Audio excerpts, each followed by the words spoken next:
Jackie, thank you. 5 suspects were arraigned Friday for their alleged roles in this assault on a pair of New York City police officers. All of the men pleaded not guilty. Prosecutors say 4 have been in the States for less than a year, and in court it was revealed 1 was supposed to be deported 1 year ago. 2 of the suspects have now been linked by ICE to a violent Venezuelan gang, Tren de Aragua, a group that has been expanding its ranks in the city. Let's bring in now former FBI special agent and Fox News contributor Nicole Parker. Nicole, great to see you. How worried should Americans be about the gang affiliations among these migrants? This is a very serious concern. Tren de Aragua is a Venezuelan gang that was founded in a prison in Venezuela and has migrated, thank you to the border, in large numbers, it seems, coming through New York and heavily populating Chicago, it seems, and also a presence in Miami. Miami, I think, with the way that they enforce the law there, I don't think that it's going to be tolerated as much, but it is extremely dangerous. This is a very violent gang. And, you know, for New York City that already had a violent crime problem, this is going to exacerbate the situation drastically. These people have Nicole, you talk about them.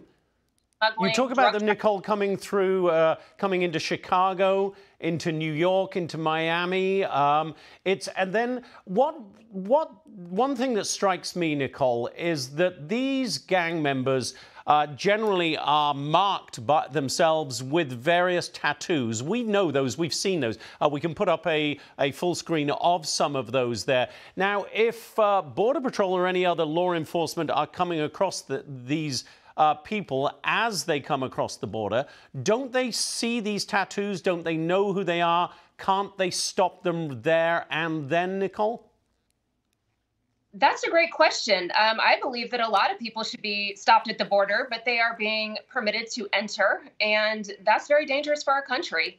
Obviously, sometimes you do not see the tattoos. They're wearing clothing that will cover it, and it is extremely dangerous, and we have to lock that border down. We've got to have legal immigration.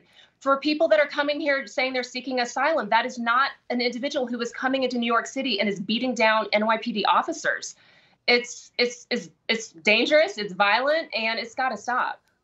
Now, Nicole, I have a good friend who's from Colombia, immigrant himself, who tells me that, in his words, America needs to wake up here because this is going to happen more and more. This is a guy, my friend, who grew up among these kind of gangs, turned his own life around, now lives here, has a thriving business, but he knows these people, and he says they are coming here, and what you saw in Times Square, the beatdown of the police officers, is going to happen more and more because, in his words, they have no respect for any laws, be they in Venezuela, in Colombia, and now in the US. Would you say that that is a valid fear?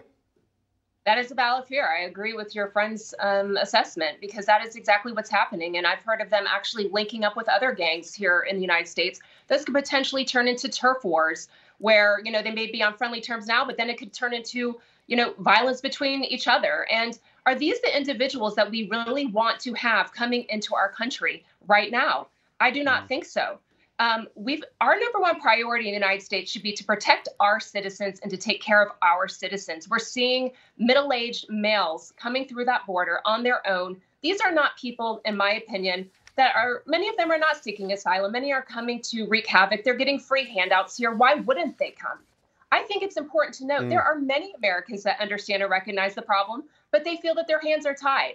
It's the leadership of the country that has to close the border, and we have to get things under control. And that is left up to this administration, and not many others can do it.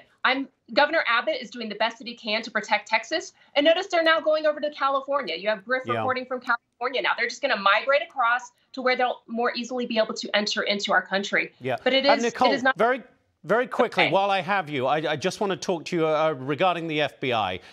The informant, Alexander Smirnov, on whose evidence the impeachment case was largely based, in a way, now being charged with lying to the FBI. Obviously, it's a blow to the credibility of Republicans' impeachment case against President Biden, but it's bigger than that. And what I wanted you to talk to briefly, the credibility of the FBI here.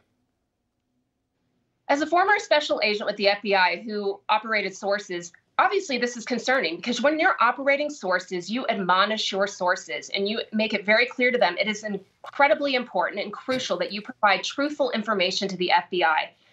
You know, that's imperative. In order to operate sources effectively, you cannot base investigations on false information. What happened was this information came through. Thankfully, an FBI agent came and said, look, this is what was reported. This needs to be vetted. The FBI cannot vet every single shred of information that's provided by a source, but thankfully they did vet this information. It was found to be incorrect. And this individual was told, you have to tell us the truth. Title 18 U.S. 2001 says you cannot lie to a federal agent. And if you do, that is a crime. And that is what this individual did. They were brought into question. They continued to lie to the federal agents, and therefore they were charged. But I think it's important to note, typically, an investigation is not based on just one piece of information. If there is an investigation going, there should be a lot of other details, bank records, corroborating information that can continue to move a case forward. Not everything can be hinged on one source. Yep. Got to wrap it there, Nicole. Great to have your insights